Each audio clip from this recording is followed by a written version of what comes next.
Hey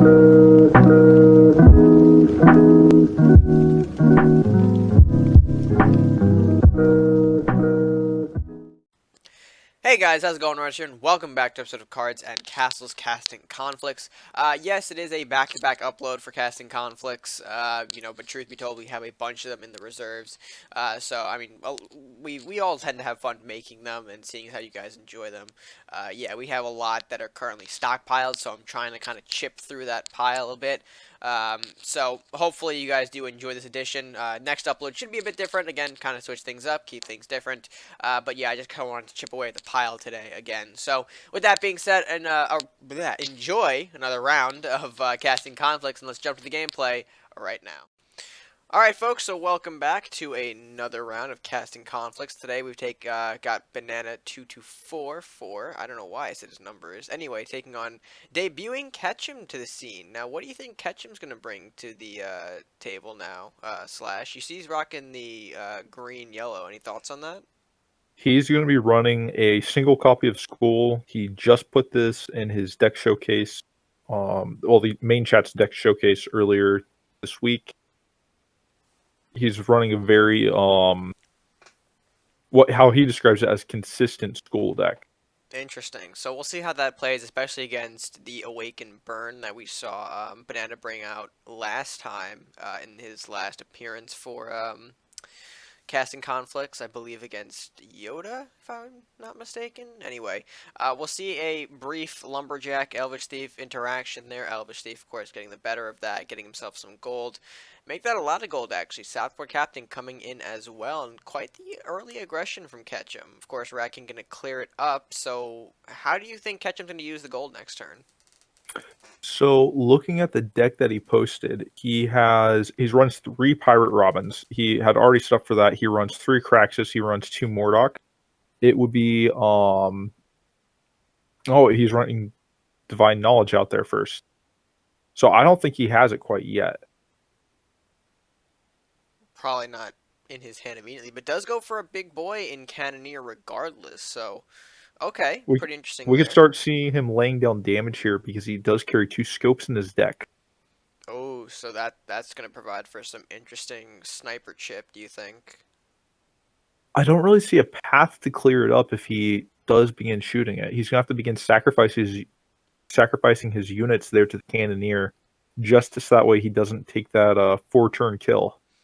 Well, it looks like not going to go for the scope just yet. Instead, doing a con artist priest play, which is interesting. Of course, Cannoneer picking up that extra health, though, making him all the more tricky to get rid of. Though it's going to give Banana some leeway to pop the Headwood, going for a right instantly. Catching the priest, though, for one of them, probably not what he wanted to see. But still, nonetheless, he killed off a unit and weakened the rest. Now, do you think he's going to have to rely on that Headwood to clear out the Cannoneer for the rest of this? I mean, we see he's got a Saurus and a right in hand. He has a potential output of 12 damage from that Headwood next turn. And if we see I'll catch him spreading out his units now, but if Ketchum doesn't play any more units, there's a very good chance that it would just kill off the Cannoneer outright. Well, going for the aggressive Mordok, recognizing that he needs to kind of spread some things away from the Cannoneer, so going for a really aggressive Mordok that Banana doesn't really have a clear way to get rid of right now, actually, without triggering at least one Undead proc. He's probably going to have to play Saurus here and have it hit the Mordok. Yeah, he needs one of those Headwood bursts to hit the Mordok, so that way he can be able to kill off. But looks like Cannoneer and Castle are going to be the hits. Going for a right to clean it up, and he does get it along with the Cannoneer, which is big. Best draw here will be... Nope, he gets the worst draw there for Banana. Best for Ketchum. Yeah. That high health unit is going to be difficult to clean up this next turn. He does have the extra buffed Knight, though, from the Saurus play, so that might do him some good.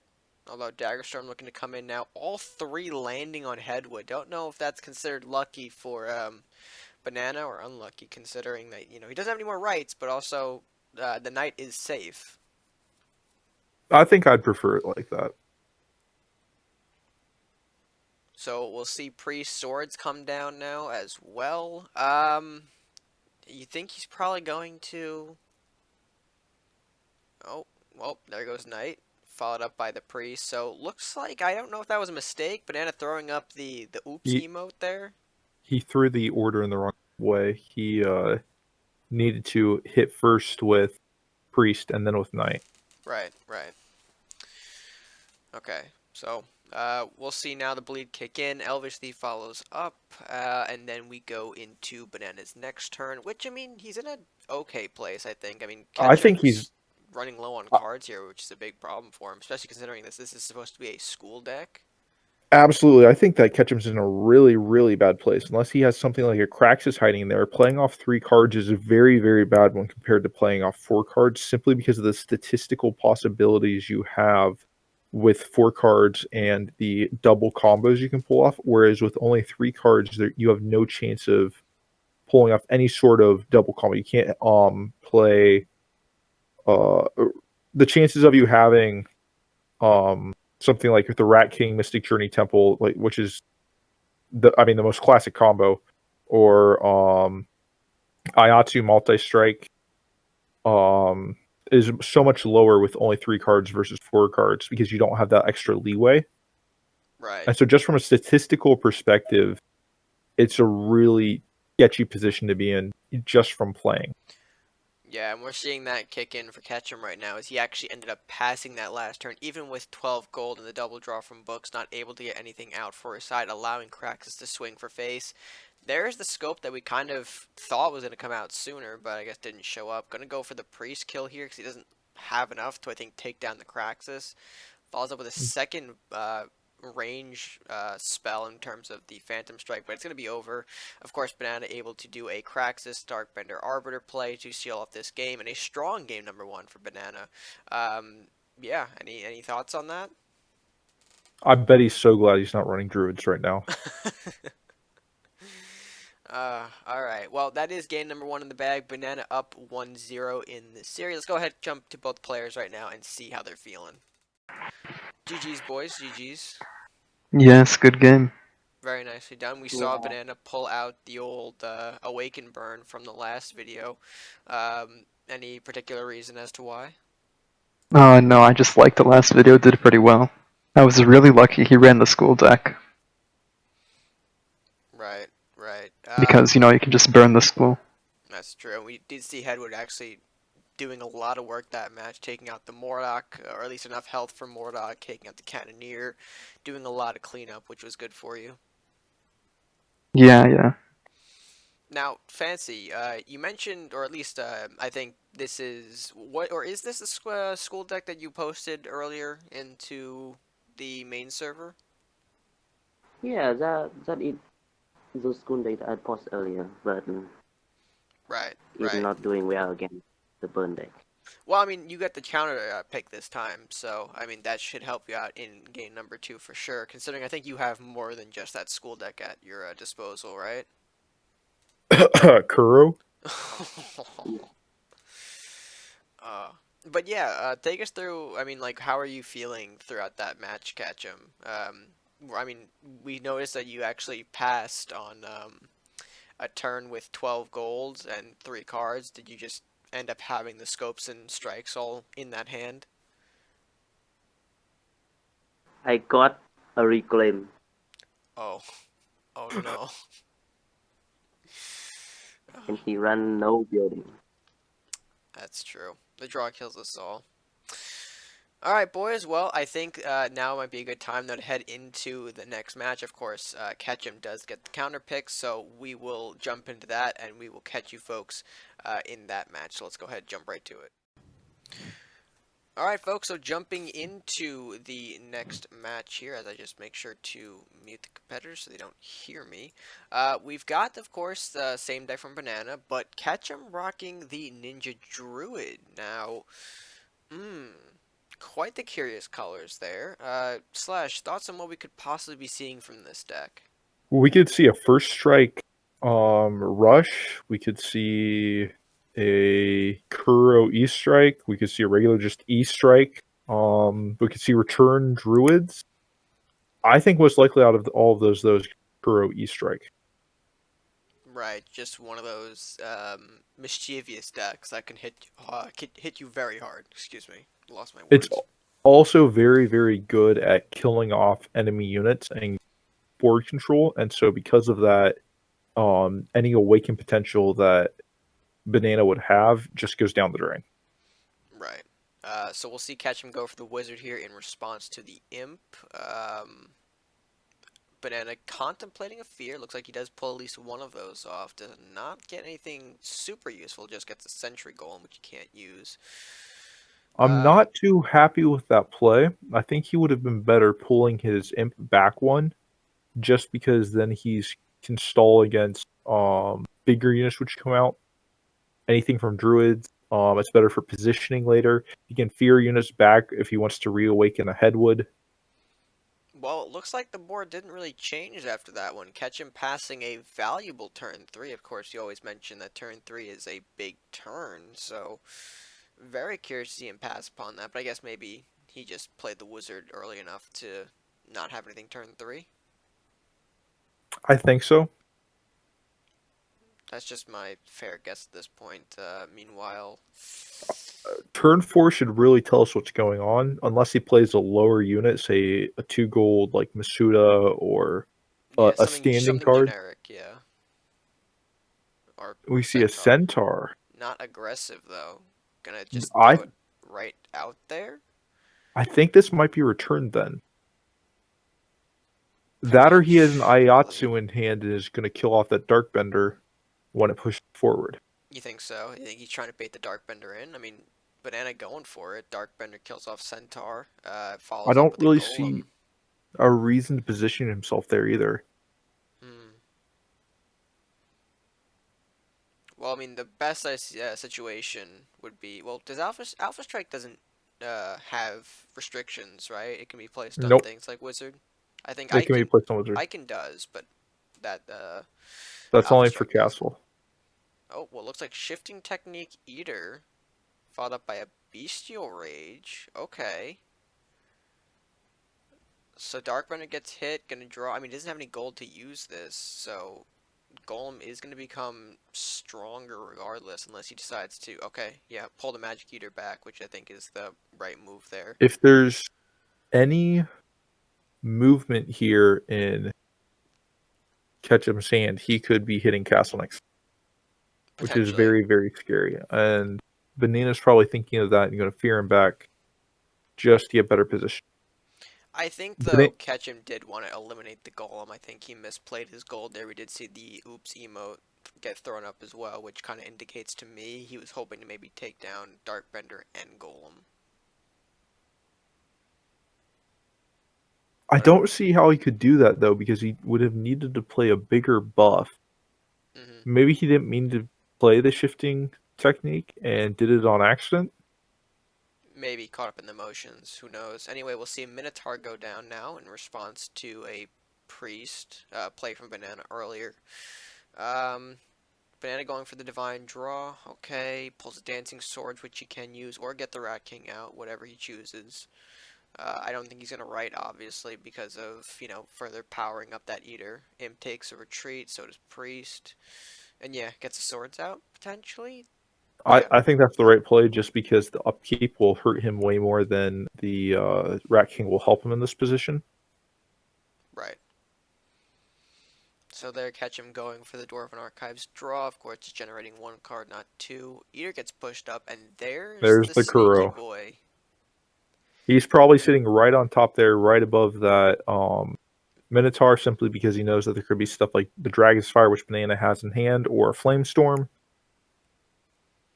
Right, so even if Banana was able to find it, he wouldn't be able to kill it. Absolutely. Which is what you kind of want with Koro. You want to at least protect him in some capacity. And there's another SARS draw for Banana, which is not going to be what he's looking for. Do you think he goes for Dragon's Fire just to kind of expose the Koro and weaken it a little bit? Or do you think he just takes, a more defensive play with Kraxus? If Kuro was not invisible, there would be no reason for him to use it. And so because of that alone, there's no reason for him to use it already. Right. Well, Banana going We for could full see castle an block Eternal here. Strike Oh, that could... Koru actually being pushed more aggressively than we thought. We'll see if he's got maybe a first strike buff for that. I mean, Ketchum's got a good amount of Oh, okay, or doesn't. Instead, picking up another spell from the Magic Eater. He's being clearing the very board out. aggressive here. I think he has an Strike. Oh, Ethereal Panda. It makes sense now. Right, okay, so that does do good cleanup for the board here. Treasure Hunt just for the extra Minotaur buff and buffing up the Magic Eater. And yeah, I mean, what does Kraxus really do here? You got your 2 cards. You don't want to throw that out. He's going to have to go for Dragon's Fire Rat King, maybe. That's a clean board. Oh, yeah. I still don't think Banana's in too terrible of a position. No. I think with that 10 gold next turn, he's going to be able to get out some of his units that he just got returned to his hand. I mean, obviously, I'm thinking maybe we're going to see Golem again. Because, I mean, look how much Reawakens in his hand. You've got 2 Rights, 2 Saras. I think Swordsman and then Kuro also, I think, were the 2 scariest options, and we were already seeing one. It's very interesting that Ketchum has left the Drake at the back and isn't pushing it forward. Perhaps. There is another Kraxus. I'm not going to like it if he puts it right up against his castle. Yeah, he's gonna. If there's No. any speed, if there's a rampage, he's Yeah. just gonna take a whole lot of. And he just realizes that that's not the ideal position. Oh god, look at that. Honestly, you can never tell if the respects are BM or legitimate. I don't think he has it here. No, looking to go for the Dagger Storm, that's definitely gonna... If he moves Swordsman out of the way... Or, okay, we do see the speed buff. Multi-strike plus Shadow Katana is the only thing I could think of. Well, we're not seeing... Oh, we're seeing... Okay. I mean, to be fair, it is going to be 5 more damage onto Banana's castle, which I think... Do you think he Arbiters just to repair I would himself? Arbiter here just to be safe. Because, I mean, you're going to make 14 health the next turn, which then 6 damage is going to be too much of a threat. And he has the Headwood, Kraxus. Maybe that's why I kept the Drakes back then. Follows up with a Mordok. Okay, again, very aggressive. That's not what you want to see in Banana's position. No, definitely not. And moving the Drake away, too. So trying to avoid any sort of Headwood shenanigans, which we do know Banana is carrying. He, pulled the Professor not too long ago. And yeah, I dislike that he What moved the- it instead of hitting face, because if he hit face, he'd be at 9, which would then mean that Ketchum, even if both of his Drakes died, could still finish off the castle with just a Mordok. But that's no longer an option any longer. Right. It definitely isn't. We'll see. Banana, though, going for a possible Kraxus approach, which, again, I'm not sure is the best play here, because that opens him... Oh, well, there's Priest.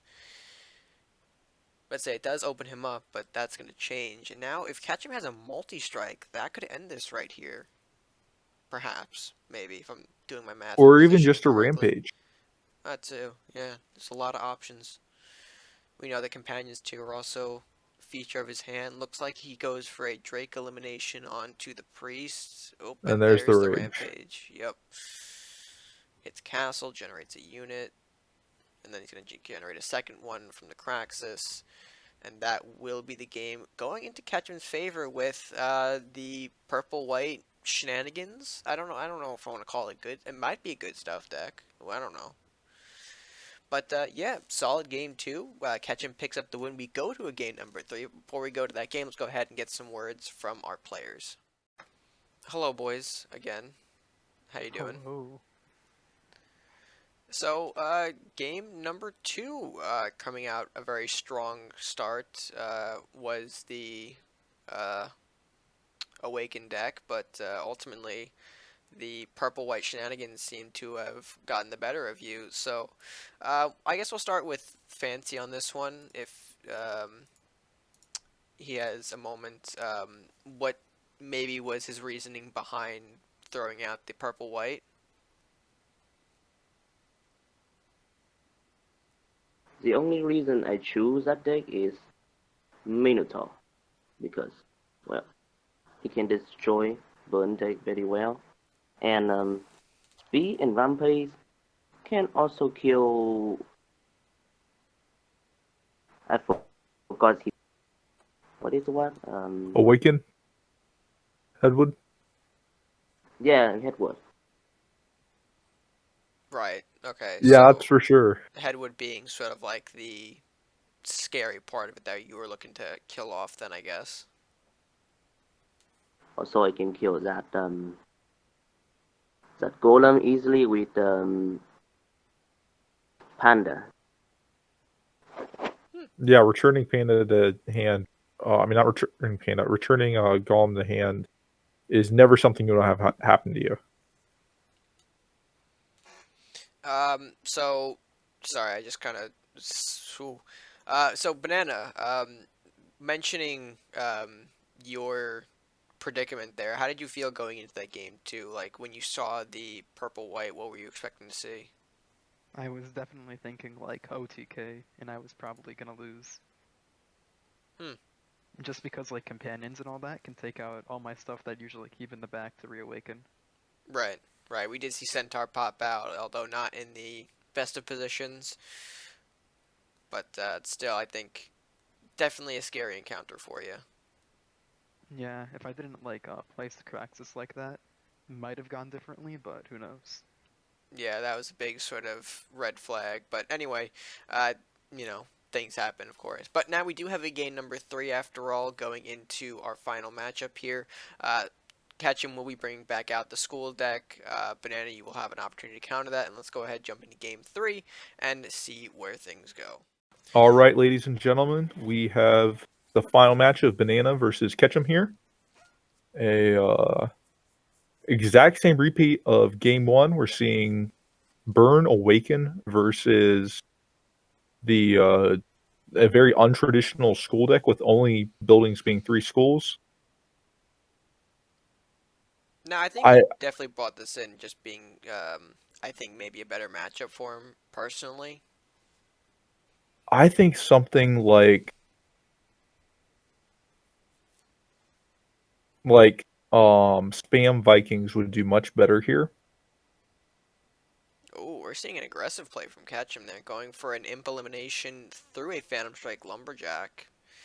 Very It's totally worth curious. it though. It kind of is. Avoids the burn, gets a unit killed off, forcing Banana to respond with the books there. Um, if he didn't have the books, maybe even throwing out something else, but who knows. We'll see Ketchum respond with the Dagger Storm, clearing out the books, so very aggressive here from Ketchum. Do you think this is what he needed the first game in order to make a difference? Do you think this is what he was referring to with his deck being a little more consistent? I'm not sure even this will do it though, because we're still going to see Professor Headwood come out. Oh, we're not going to. But next turn we can see Professor Headwood plus Right come out, which would really be devastating if there's a lot of units out. Right. There's not going to be a hovel or anything to burn off, but it's the burn element of Banana's deck can completely destroy any ramp that would come out. And that's really the thing that makes green yellow so strong, is that they can constantly ramp. Ketchum's going to play that Master Thief, so that way he will have the 7 gold for something like a Ranger or a Swordsman next turn, or even a Dread Pirate Robbins. He also played it well to avoid the burn, knowing that Headwood's in a deck and a Headwood Burst probably could have come out at this point. Smart to kind of throw it on the bottom row instead of behind books.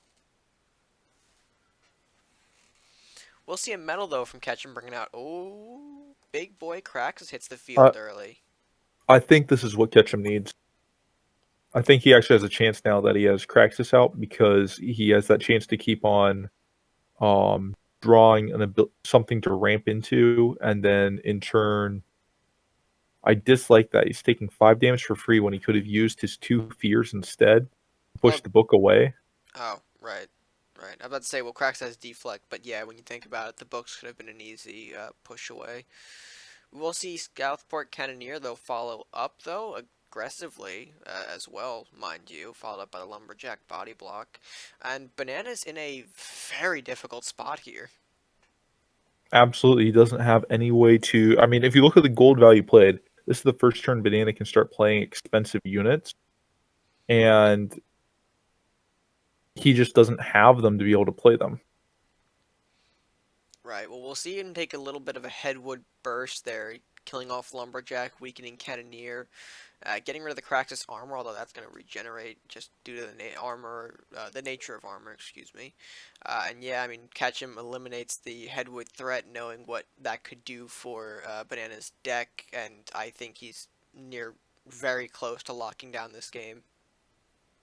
It is possible to come back, but it's not probable in any sense. Right. I mean, when you look at Banana, what here are your options? I mean, the one play I see right now to immediately get rid of the Craxus is going for a Knight's elimination, you know, doing the rights with Saurus and whatnot. But even then, that's not going to help him in the long run, and hell, that's giving Ketchum even more resources. I mean, yeah, you see here, Sar's going to go into the Craxus here, Knight of Flowers. He's going to survive the Craxus, but still at And what he's going to take cost? 7 damage. There's still armory that can go in. I think Ketchum switched that in earlier today. I'm not sure. Well, Daggerstone looking to hit the field now, eliminates the Knight of Flowers, so Ketchum can divert the unit onto the castle. He could also scope up the Cannoneer, perhaps this turn, but looks to throw A in another second Craxus. Craxus. Yeah, and that's something Banana's not going to be able to deal with. Yeah, this is the thing I was very scared of, is that there are bigger units that cannot be cleaned up by burn simply. When I played my matches against Oziek, saw that he had a very strong burn deck. I ran red-yellow because it could not be burned off. And that same yellow component that I ran was being run there also by Ketchum, and it just could not be burned off, could not be dealt with. Right. So I'm ready to hit back to our players. Are you, Red? Yeah, I think so. We do see a surrender from Banana, and that will be the game. So Ketchum does take a victory in his debut series here, and yeah, let's go see how both players are feeling. Ketchum, you came back in that one. And Banana, I'm surprised you chose the same matchup in a third match. Yeah, I really underestimated how many big units school throws out. I thought it was gonna be like more of a school deck rather than just straight mid game. Yeah. It's the rate potential there of green, and then the draw potential of Craxus is just massive in that combination. In many ways, he almost played it like a druid's deck, a druid ramp deck, and not like a traditional school deck. Yeah, there was barely. I mean, he didn't even place a school down, so it was just mid game. I think those Craxuses, though, from Ketchum were the big swing factor, at least a thing in my opinion, because, you know, your deck didn't have an immediate out to that. I mean, we saw you tried to play the Headwood right burst, deal some damage, but ultimately not enough to clean up a Craxus. Yeah, Do you think your deck pretty much struggles with units like that? I mean, the deflect units in general have to be a little tricky for you to deal with, right? definitely. I run like a lot of burn in that deck, so deflect. Basically anything that's a big unit can give me trouble. Right, right. But on the other side of that, I mean, Ketchum, how did you feel going into Game 3, seeing the same deck? I mean, did you, you know, maybe have a better hand than the first one? Is that how you were able to do a lot of what we saw in that last game? I got a better hand than the last one. No reclaims? Nah, still a great game, but this time I actually draw a grass suit. Oh. Yeah, you had that cycle potential where you could have all the options available to you. And with that, though, how do you feel taking your debut series here in Casting Conflicts? Hmm, That's... Good answer. good. God damn it. There goes the I'm not reputation of that our good series. speaking.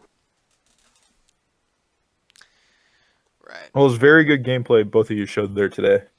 Of course. Always exciting to see that high level competition here. And with that, I think that's going to be a good place for us to end it. So we'll throw it back to my future self to close out the video. And with that being said, guys, I hope you did enjoy this edition of Casting Consoles. Let us know what you thought of the matches by leaving your thoughts down in the comments section below. And if you enjoyed, be sure to give the video a like, share with friends, and of course, subscribe if you are new or haven't done so already. It is the best way to support the channel, of course, just by clicking the subscribe button. No extra cost to you. You're helping us grow, helping us move along the weird path that is YouTube, because it is a mess. It always is. And yeah, so with that being said, guys, until next time, stay gaming.